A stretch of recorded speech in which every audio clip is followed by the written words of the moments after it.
സ്വാഗതം. US-ഇറാൻ വെടിനിർത്തൽ ധാരണ ദിവസങ്ങൾ അവസാനിച്ചിരിക്കുന്നു. ഒപ്പം ഈ സമാധാന ധാരണ കരാർ എവിടെയും എത്തിയുമില്ല.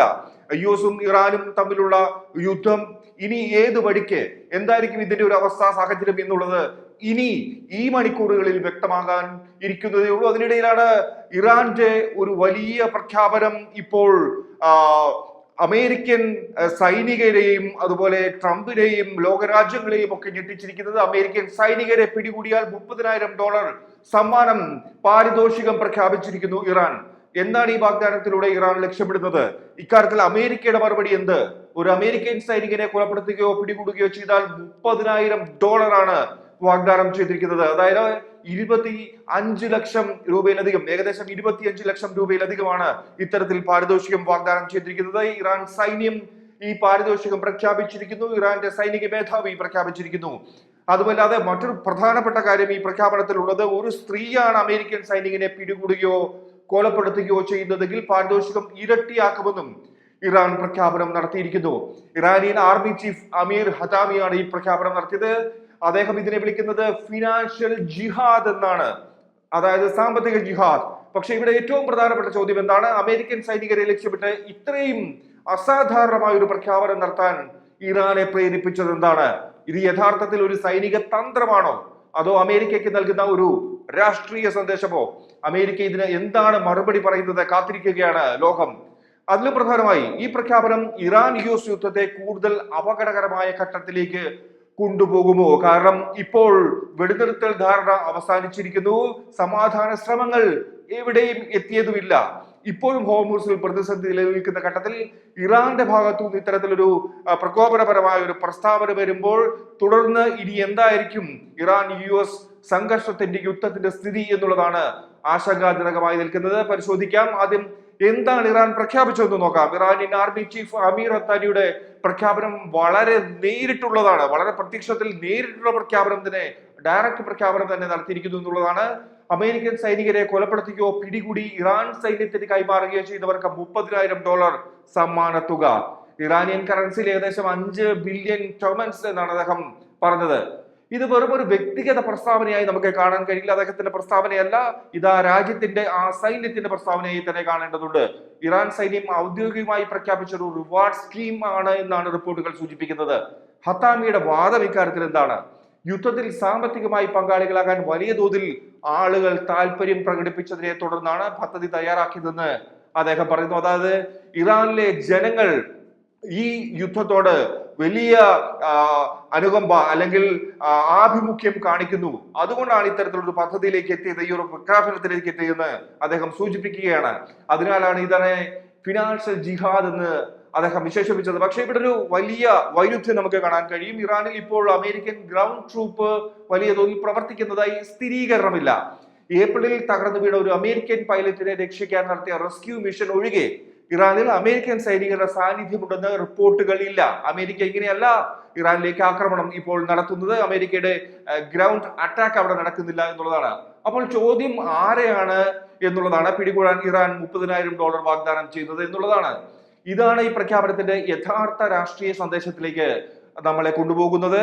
ഇറാനെ ഈ പ്രസ്താവനയ്ക്ക് പ്രേരിപ്പിച്ച ആദ്യ കാരണം എന്താകും? കാരണം ദിവസങ്ങളായി നീളുന്ന സംഘർഷം തുടരുകയാണ്. അപ്പോൾ ഇതൊരു സമാധാനത്തിലേക്ക് എത്തുന്നില്ല, എന്നാൽ വലിയ യുദ്ധത്തിലേക്ക് പോകുന്നില്ല. പക്ഷേ സാമ്പത്തികമായും മറ്റു രാഷ്ട്രീയമായും ഒക്കെ ഇരു രാജ്യങ്ങളും സമ്മർദ്ദം അനുഭവിക്കുന്നു. ഇതൊരു മനഃശാസ്ത്രപരമായ യുദ്ധം ആണ് എന്ന് തന്നെ നമുക്ക് കാണാൻ കഴിയും. കാരണം ഒരു ചർച്ചയിലേക്കുള്ള സാഹചര്യം എങ്ങനെ ഒരുങ്ങും നമുക്ക് മനസ്സിലാക്കാൻ കഴിയും. ട്രംപ് വലിയ വലിയ വെല്ലുവിളികൾ, ഭീഷണികൾ ഇറാനെതിരെ മുഴക്കിയിട്ടുണ്ട്, ഹോർമൂസിന്റെ കാര്യത്തിലും മറ്റും. അപ്പോഴാണ് ഇത്തരത്തിൽ ഇറാന്റെ വലിയൊരു തിരിച്ചുള്ള പ്രഖ്യാപനം, ഒരു ഭീഷണി വരുന്നത്. ഫെബ്രുവരി 28-ന് അമേരിക്കയും ഇസ്രയേലും ഇറാനെതിരെ യുദ്ധം ആരംഭിച്ചതിനു ശേഷം ഇരു രാജ്യങ്ങളും പരസ്പരം ശക്തി തെളിയിക്കാനുള്ള ശ്രമത്തിലായിരുന്നു. നമ്മൾ കണ്ടതാണ്. ഏപ്രിലിൽ ഒരു വെടിനിർത്തൽ ഉണ്ടായിരുന്നു. ജൂണിൽ സമാധാന ചർച്ചകൾക്കായി ഒരു ചട്ടക്കൂട് ഉണ്ടാക്കിയിരുന്നു. പക്ഷെ അത് പിന്നീട് തകർന്നു പോകുന്നതാണ് കാണാൻ കഴിഞ്ഞത്. ഇപ്പോൾ തെക്കൻ ഇറാനും സ്ട്രെയിറ്റ് ഓഫ് ഹോർമൂസ് പ്രദേശവുമാണ് പ്രധാന സംഘർഷ മേഖലകളായി നിൽക്കുന്നത്. അതിനാൽ ഇറാൻ ഇപ്പോൾ പറയുന്നത് ഞങ്ങൾ പ്രതിരോധത്തിലല്ല, അമേരിക്കൻ സൈനികരെയും ലക്ഷ്യമിടാൻ ഞങ്ങൾക്ക് കഴിയും എന്ന സന്ദേശമാണ് നൽകുന്നത്. അതായത് 30,000 എന്ന തുക മാത്രം നോക്കരുത്, ഇത് ഇറാൻ സൈനികരുടെ ഭാഗത്തു നിന്നുള്ള ജനങ്ങൾക്കുള്ള ഒരു ശക്തമായ സന്ദേശം കൂടിയാണ്. അമേരിക്കൻ സൈനികർ എവിടെയുണ്ടെങ്കിലും അവർ സുരക്ഷിതരല്ല എന്ന ഭയം സൃഷ്ടിക്കുകയാണ് ലക്ഷ്യം. രണ്ടാമത്തെ വലിയ കാരണം എന്താണ്? ഡൊണാൾഡ് ട്രംപിന്റെ ഇറാനെതിരായ കടുത്ത നിലപാട്. ട്രംപ് ഭരണകൂടം ഇറാനെതിരെ സൈനിക സമ്മർദ്ദവും സാമ്പത്തിക സമ്മർദ്ദവും ഒരേ സമയം ശക്തമാക്കുകയാണ്. അതിനിടെ ട്രംപ് അമേരിക്കൻ നിയന്ത്രണം സ്ട്രെയിറ്റ് ഓഫ് ഹോർമൂസിലേക്ക് വ്യാപിപ്പിക്കുമെന്ന തരത്തിലുള്ള ശക്തമായ അവകാശവാദങ്ങളും ഇതിനോടകം നടത്തിയിട്ടുണ്ട്. ഇറാൻ അതിനെ ശക്തമായി എതിർത്തിട്ടുമുണ്ട്. ഇറാനിയൻ ആർമി ചീഫ് ഹട്ടാമി വ്യക്തമാക്കിയ മറ്റൊരു കാര്യം എന്താണ്? സ്ട്രെയിറ്റ് ഓഫ് ഹോർമൂസിലും പേർഷ്യൻ ഗൾഫിലും സീ ഓഫ് ഒമാനിലും അമേരിക്കയ്ക്ക് സ്വതന്ത്രമായി പ്രവർത്തിക്കാനുള്ള അവകാശമില്ല എന്നാണ് ടെഹ്റാന്റെ അതിശക്തമായ നിലപാട്. ഇറാൻ ഈ ജലഗതാഗത മേഖലയെ സ്വന്തം തന്ത്രപ്രധാനമായ നേട്ടമായാണ് കാണുന്നത്. അതേസമയം ഹോർമൂസ് വഴിയുള്ള ഓയിൽ ഷിപ്പിംഗിലുണ്ടായ തടസ്സം ആഗോള എണ്ണ വിപണിയും വിലകളെയും ബാധിച്ചിരിക്കുന്നു. ഇത് ദിവസങ്ങളായി, ആഴ്ചകളായി, മാസങ്ങളായി നമ്മൾ കാണുന്നതാണ്. അതുകൊണ്ട് ഈ 3 കാര്യങ്ങളും ഇപ്പോഴത്തെ ഇറാൻ US ഏറ്റുമുട്ടലിലെ പ്രധാന വസ്തുതകൾ ആണ്. വലിയ ഭീഷണികൾ, വാക്പോരുകൾ ശക്തമാകുന്ന ഒരു സാഹചര്യത്തിൽ തന്നെയാണ് ഇറാൻ ഇത്തരത്തിലൊരു പ്രസ്താവനയുമായി മുന്നിട്ടിറങ്ങിയത്, ഇറാന്റെ സൈനിക മേധാവി മുന്നിട്ടിറങ്ങിയത്. മൂന്നാം കാരണം അമേരിക്കയുടെ സൈനികാധിപത്യത്തെ ചോദ്യം ചെയ്യുക എന്നതുള്ളതാണ്. ലോകത്തിലെ ഏറ്റവും വലിയ സൈനിക ശക്തി അമേരിക്കയ്ക്കാണ് എന്ന് അമേരിക്ക അവകാശപ്പെടുമ്പോൾ അതിനെ ചോദ്യം ചെയ്യുക എന്നതാണ് ഇറാൻ ഉദ്ദേശിക്കുന്നത്. ഇറാനിയൻ ആർമി ചീഫ് മറ്റൊരു വലിയ അവകാശവാദവും ഉന്നയിച്ചു. America no longer has the authority it once had. അമേരിക്കയുടെ സൈനികാധിപത്യം തകർന്നുവെന്നും മറ്റു രാജ്യങ്ങൾ സ്വന്തം സുരക്ഷയ്ക്കായി വേറിട്ട സംവിധാനങ്ങൾ തേടുകയാണെന്നും ഹത്താമി അവകാശപ്പെട്ടു. അപ്പോൾ അമേരിക്കയ്ക്ക് സൈനിക ബലമില്ല. നേരത്തെ തന്നെ ഈ യുദ്ധം തുടങ്ങി നാളുകൾ കഴിഞ്ഞപ്പോൾ തന്നെ അമേരിക്കയുടെ മിസൈലുകൾ തീർന്നുപോയി, ആയുധങ്ങൾ തീർന്നുപോയി എന്നുള്ള ആക്ഷേപങ്ങളും റിപ്പോർട്ടുകളും ഒക്കെ പുറത്തു വന്നിരുന്നു. ട്രംപ് അത് നിഷേധിക്കുകയും ചെയ്തിരുന്നു. ഇത് കേവലം അമേരിക്കയെ വിമർശിക്കുന്ന പ്രസ്താവനയല്ല, ഇറാൻ ഒരു പുതിയ വീക്ഷണം ഇറാൻ ജനതയ്ക്ക് നൽകുകയാണ്. എന്താണ് ഈ പുതിയ വീക്ഷണം? എന്താണ്? അമേരിക്ക ലോകത്തെ നിയന്ത്രിക്കുന്ന ഏക സൂപ്പർ പവർ അല്ല. അവരുടെ സൈനികരെ തിരിഞ്ഞു പിടിച്ച് വധിക്കാൻ, കൊല്ലാൻ അവിടുത്തെ ഇറാനിയൻ ജനങ്ങളോട് ആഹ്വാനം ചെയ്തിരിക്കുകയാണ്. അമേരിക്കൻ സൈന്യത്തെ നേരിടാൻ കഴിയുമെന്ന് ഇറാൻ തെളിയിച്ചു. അമേരിക്കയുടെ ഭാവി ഇനി സുരക്ഷിതമല്ല എന്ന് അദ്ദേഹം പറഞ്ഞു. വ്യക്തമായ സന്ദേശം ഇറാനിയൻ ജനതയ്ക്ക്, ലോകരാജ്യങ്ങൾക്ക് ഇറാൻ നൽകാൻ ശ്രമിക്കുകയാണ്. ഇതാണ് ടെഹ്റാൻ ലോകത്തിന് മുന്നിൽ സ്ഥാപിക്കാൻ ശ്രമിക്കുന്ന കഥ. ഇതാണ്. അതിനാലാണ് അമേരിക്കൻ സൈനികനെ പിടികൂടുന്ന ഒരാൾക്ക് പണം നൽകുന്ന പ്രഖ്യാപനം ഇപ്പോൾ നടത്തിയിരിക്കുന്നത്. നാലാമത്തെ കാരണം എന്താണെന്ന് പരിശോധിക്കാം. ഇറാന്റെ ആഭ്യന്തര രാഷ്ട്രീയമാണ്.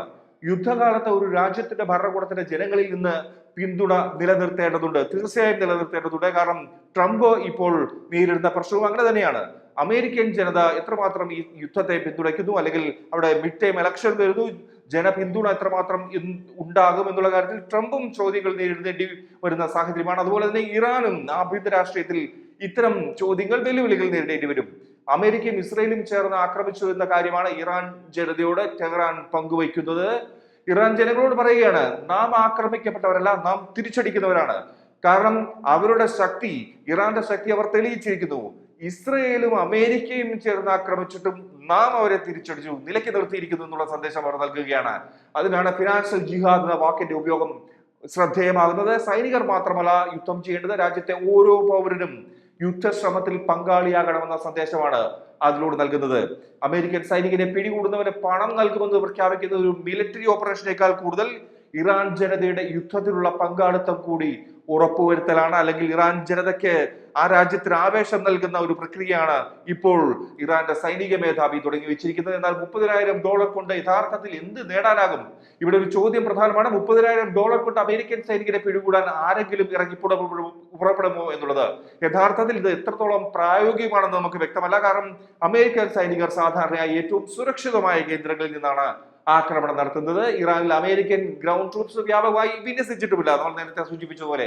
അതിനാൽ ഈ പാരദൃശ്യം കൊണ്ട് പ്രത്യക്ഷത്തിൽ പെട്ടെന്ന് ഗുണമുണ്ടാകില്ല. പക്ഷെ ഇതുകൊണ്ട് ഇറാൻ ജനതയുടെ മനസ്സിൽ വലിയ സ്വാധീനമുണ്ടാക്കാൻ ഭരണകൂടത്തിന് കഴിയും എന്നുള്ളതാണ്.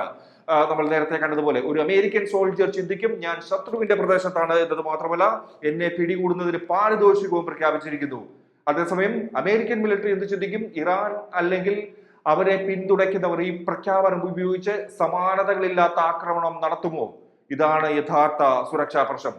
ഇനി അമേരിക്കയുടെ ഭാഗത്തു നിന്ന് ഇറാനെതിരെ ഇതിന് മറുപടിയായി പുതിയ ആക്രമണം പ്രഖ്യാപിച്ചിട്ടുമില്ല. എന്നാൽ ഇറാനെതിരെ അമേരിക്ക സൈനിക സാമ്പത്തിക സമ്മർദ്ദം തുടരുകയാണ്. ഇനി വലിയ ചോദ്യം, ട്രംപ് എങ്ങനെ പ്രതികരിക്കും? ഇവിടെ മൂന്ന് സാധ്യതകൾ കാണാം. ഒന്നാമത് കൂടുതൽ സൈനിക സമ്മർദ്ദം, രണ്ടാമത് സാമ്പത്തികമായി കടുത്ത നടപടികൾ, കൂടുതൽ ഉപരോധങ്ങൾ, എണ്ണ കയറ്റുമതിയിൽ കൂടുതൽ നിയന്ത്രണം, ഇറാന്റെ സാമ്പത്തിക ഇടപാടുകളെ കൂടുതൽ ഒറ്റപ്പെടുത്താനുള്ള നീക്കം, മൂന്നാമത് ഹോർമുസ്. ഇതാണ് ഏറ്റവും അപകടകരമായ മേഖല. സ്ട്രെയിറ്റ് ഓഫ് ഹോർമുസിൽ അമേരിക്കയും ഇറാനും നേരിട്ട് ഏറ്റുമുട്ടുകയാണെങ്കിൽ ലോക എണ്ണ വിപണി മാത്രമല്ല ഇന്ത്യ ഉൾപ്പെടെയുള്ള ഊർജ്ജ ഇറക്കുമതി രാജ്യങ്ങളുടെ സമ്പദ് വ്യവസ്ഥയും ബാധിക്കാം. എന്തായാലും നമുക്കത് ഈ റിപ്പോർട്ട് അവസാനിപ്പിക്കുമ്പോൾ നമുക്ക് വ്യക്തമാകുന്ന കാര്യം, ഇറാന്റെ ഭാഗത്തുനിന്ന്, ഇറാന്റെ സൈനിക മേധാവിയുടെ ഭാഗത്തുനിന്ന് ഇത്തരത്തിൽ ഇറാന്റെ ജനതയോട് ഒരു ആഹ്വാനം നടത്തുകയാണ്. അമേരിക്കൻ പട്ടാളക്കാരനെ പിടികൂടി നൽകൂ, അല്ലെങ്കിൽ വധിച്ചു നൽകൂ. ഒരു ഇനാം $30,000, ഇന്ത്യൻ രൂപയിൽ പറഞ്ഞാൽ 25 ലക്ഷത്തിലധികം രൂപ നൽകാം എന്ന് പറയുമ്പോൾ രാജ്യത്തിന്റെ ഒരു വികാരം ഉണർത്തുക എന്നുള്ളത് തന്നെയാണ്. ഒരുപക്ഷെ ഈ യുദ്ധത്തിൽ ഏതെങ്കിലും തരത്തിൽ ആ ജനത തളർന്നിട്ടുണ്ടെങ്കിൽ അവരെ വീണ്ടും സജീവമാക്കുക, അവരുടെ വീർ വർദ്ധിപ്പിക്കുക എന്നുള്ള ഉദ്ദേശമാണ് ഇതുവഴി ഇറാൻ ലക്ഷ്യമിടുന്നത്.